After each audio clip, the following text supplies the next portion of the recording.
Ferociraptor.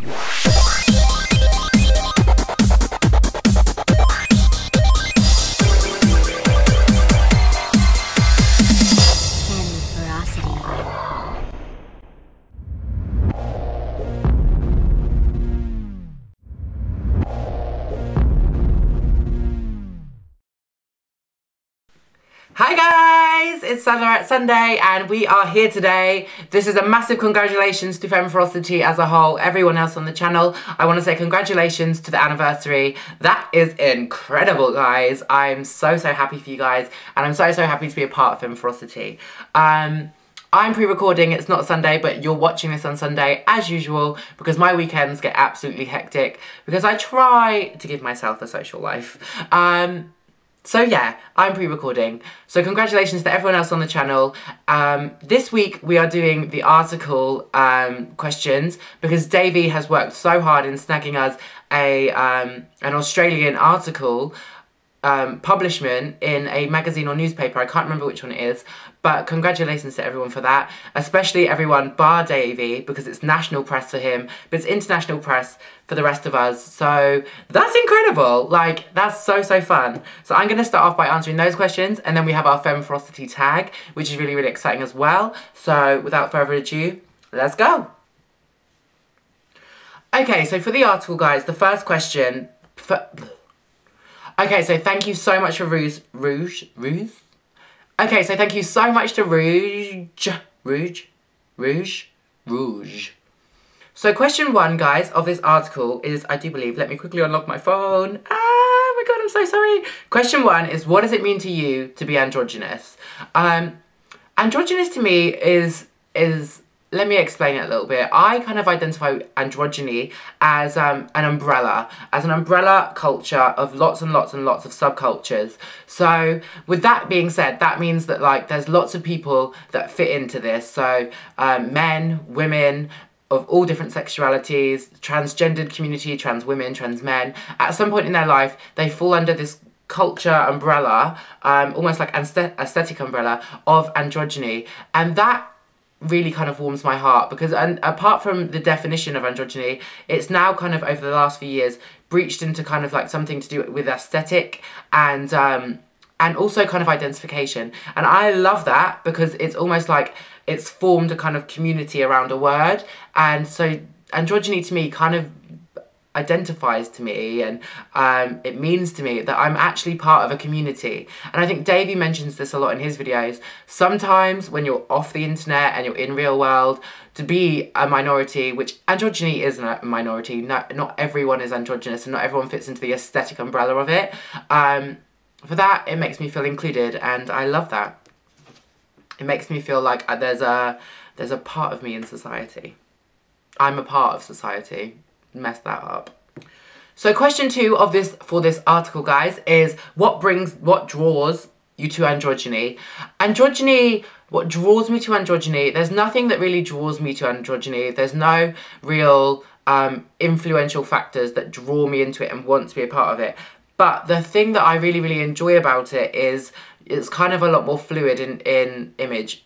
I get to do what I want aesthetically, especially with my image. I get to do what I want, take traits from different aspects of publishment and editorials and stuff like that. And I just get to execute them on my face to the best of my ability. And I get the satisfaction that when I look in the mirror, I feel comfortable and I feel confident. Not a false confidence, just an added confidence. And it just kind of makes me feel, I guess it makes me think of myself as how I want to be aesthetically. And it makes me feel comfortable. And it makes me just feel like me. So question 3. So question 3, guys, is who inspires me? And there are many people in the public eye who inspire me. I would definitely say Pete Burns is such a strong one. I love the fact that he's gone out of his way, or gone into his way, of expressing himself how he wants to aesthetically to a different level. And that is really inspiring. I love how he paints, and I love the filler and the sculpture and the expression that he puts into his own image. And that is something that extremely inspires me because he's just looking how he wants to look. and that is something that's extremely inspirational to me. I also pull inspiration from everyone else on Ferocity. Seeing how people beat their face is incredible, and I love that. The androgynous community online on YouTube, from males that wear makeup to females, I pull inspiration from everyone like that aesthetically. In myself, I am just myself. I represent myself in many different ways, in many different moods, like everyone else, and no one really has inspired me personality-wise. I'm just doing what I'm doing, and yeah, just being who I am.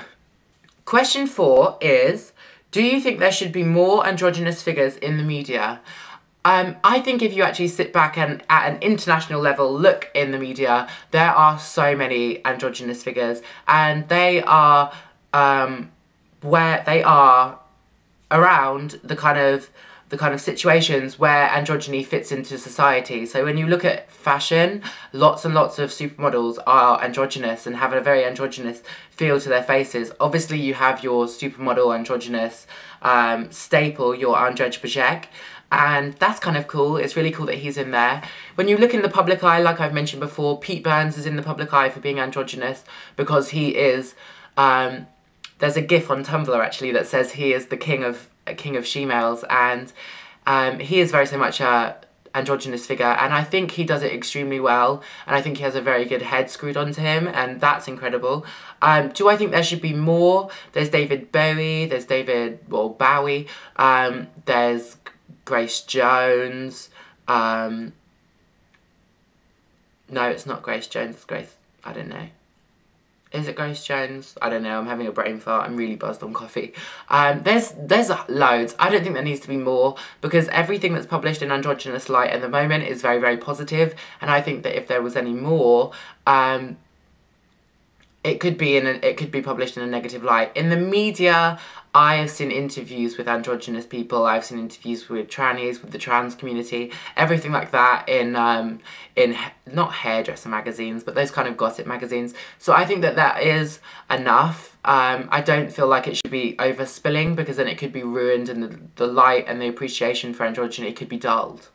Okay guys, so question 5, the final question for our article is, do you think androgyny is starting to become more mainstream? And yes, I do think androgyny is starting to become more mainstream. And is it a negative? No, I think it's completely positive. I really, really like the fact that it's kind of becoming a little bit more mainstream, because it's pushing the boundaries of society and kind of taking the world a little bit more forward. When I think of the future, I would think of kind of like the Hunger Games in the Capitol, where everyone is painted and crazy and has a singular but also eccentric form of self-expression. And I really love that, and I really love that, and I do really love that. And I think that androgyny becoming more mainstream and people are starting to express themselves how they want, without many, many binaries involved, is incredible, and I love that. So now, guys, we're moving on to the Ferocity tag, because it is we have our own tag, and I don't know where it came from, but it's incredible. So let's do the Ferocity tag. Question 1 for that was, favourite personal experience on the channel. My favourite personal experience on the channel was definitely meeting everyone on this channel. Obviously, before I joined Ferocity and before I got back into YouTube, I lived in Ibiza, and I never really heard of Ferocity, and I never really saw any of the videos. And I was actually talking to this guy, and he pointed it out, and I was like, I'm gonna be a part of it. I want to be a part of it. I want to go for it. And he was like, you're gonna get kicked off.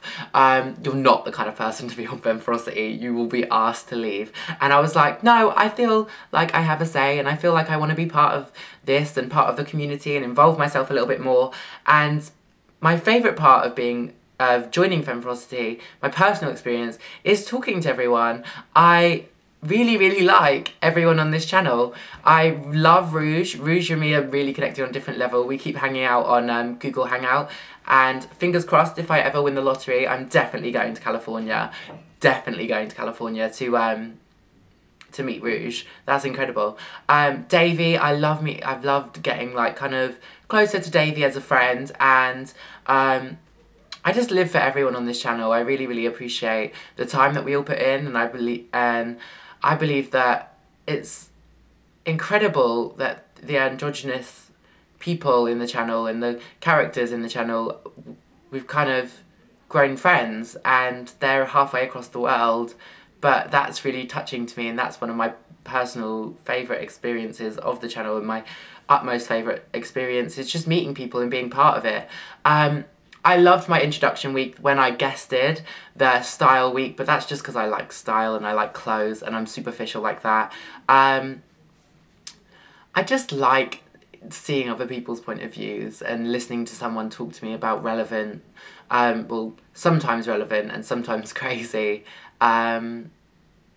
topics. And it's just something fun to be a part of. I don't think it's good to grow as a channel and like get fans and collect fans and get publicity, but I think the overall experience of meeting people and making a video every week and knowing that in the back of your mind that's something that you have to do is just something really kind of like fulfilling, and helps me sleep at night.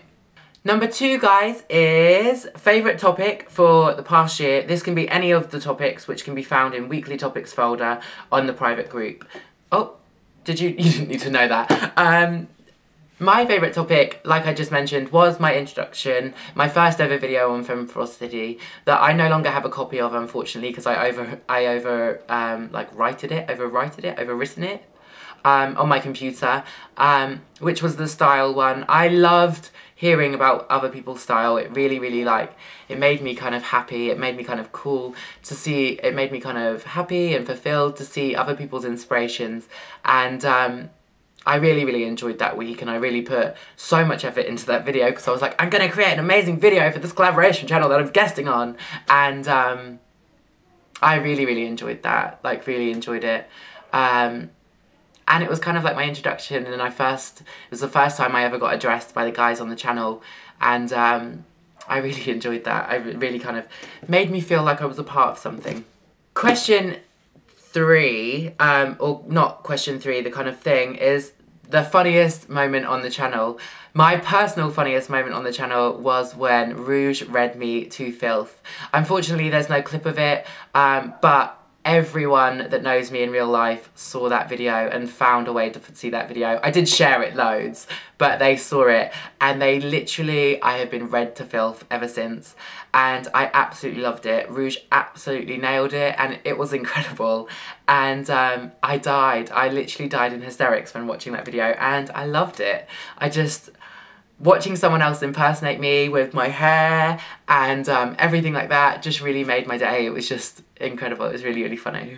The 4th question of the tag was how you felt, how did you feel, I guess, when you joined Femme Ferocity. And then it says, can we put a clip in of when we first joined? No, I can't, unfortunately. I'm really, really sorry, guys. But when I first joined Femme Ferocity, like I said, I finally felt like I was a part of something, and it uplifted me a little bit, because moving back from Ibiza, which is a crazy island of fun, I did feel a little bit stagnant in myself and very so much just singular. So when I joined Femme Ferocity, I really, really, really enjoyed being a part of something and having like this amazing, amazing community and group of people around me, and that was something that I really, really loved, and I really finally felt like I was part of something, and that I loved that. I really loved that, actually, and that was my favourite thing, and putting the effort in, and finally starting to, the first time I ever spoke to the group and I said hello, and like within 5 minutes everyone in Femme Ferocity liked that comment and started talking to me on that status in our private group. I really, really loved that, and it was just really nice. It was just kind of just like reflecting on it, I just felt kind of like, this is cool and I'm going to enjoy this. And the final question of our Femme Ferocity tag is a big one, and I think it's 2 questions. It says, I feel like I should put reading glasses on. What do you feel Femme Ferocity has accomplished in the last year? What are your hopes for Femme Ferocity, FF, for the future? Well, accomplished in the last year. I think Femme Ferocity, as a reflection, when I first found the channel, and I was quite impressed by the fact that Femme Ferocity set serious topics and seriously discussed them, and it was really great to have a diverse opinion on certain topics, especially topics involving gender, which could be, they obviously can't now because there's no videos, but they could have been amazing helpful tools for people inside the androgynous community or inside the kind of gender orient of kind of genderqueer and stuff like that. The videos themselves, I've lost the question in my mind. Hold on. What do you feel it's accomplished? Yeah, I'll go with it. It's accomplished more diverse opinion on gender stereotypes and gender in general, and it's really kind of accomplished people. It's kind of, what it's accomplished is you see progression in people, and it's not just a physical and aesthetic progression, it's also like a mental progression. And I feel like when I watched videos, I could see that people could learn from them. I feel personally I was on a very much similar level of the guys and everyone involved of what they were saying, and I really enjoyed that. Because it was kind of nice to see people of similar mindsets, and but I feel the very much diversity of opinion that was broadcasted by Ferocity, that's an amazing accomplishment, because there's not so much, you never really know anyone's opinion on topics that are kind of a little bit more taboo, like gender discussion and stuff like that, especially on YouTube, and especially that easily not disposed, but that easily findable. Like when you find a video, they were in the kind of public eye, and that was that's an amazing accomplishment to see gender discussion and serious topics discussion, also along with fun videos and stuff like that. That's an amazing accomplishment, just to publish that sheer amount and kind of broaden the spectrum, I guess, of the opinions on so many of the topics that the guys published. Okay guys, so I just looked at my phone thinking that there was another question. I didn't answer the end of question 5, which is, where is Ferocity going in the future? And from a realist spectrum, no one really knows where Ferocity is going in the future, and I think as a group it's kind of staying a little bit hush-hush. We do have so many plans for the future, guys, and we are extremely happy to kind of be progressing further from the year. And I think I speak as a group, considering this is the last video that's going to be posted until we can finally arrange a Google Hangout where we can all say goodbye to everyone. We're going onwards and upwards. I think there's a lot of work involved, and I think there's so many people, maybe everyone on the channel is dedicated and ready to come back with more and more. And yeah, look forward to it, get excited. We'll be back. We're going to take a short hiatus, and we will be back bringing you amazing things. I feel really humbled to be part of Ferocity, and it's kind of really sad that we're going to take this hiatus now, because maybe 2-3 weeks ago it was my my first very topic, and I finally felt like I was a solid member of the channel. But yeah, I think that's all I want to say, guys. So obviously make sure that you find all of our days of the week on our personal channels, because we will be publishing on there during our short hiatus, I can imagine. And my links will be in the description, and I'll make sure everyone else's from Monday to Sunday. So without further ado, guys, I don't know when the next video is, so have a good day, have a good week. Bye, guys.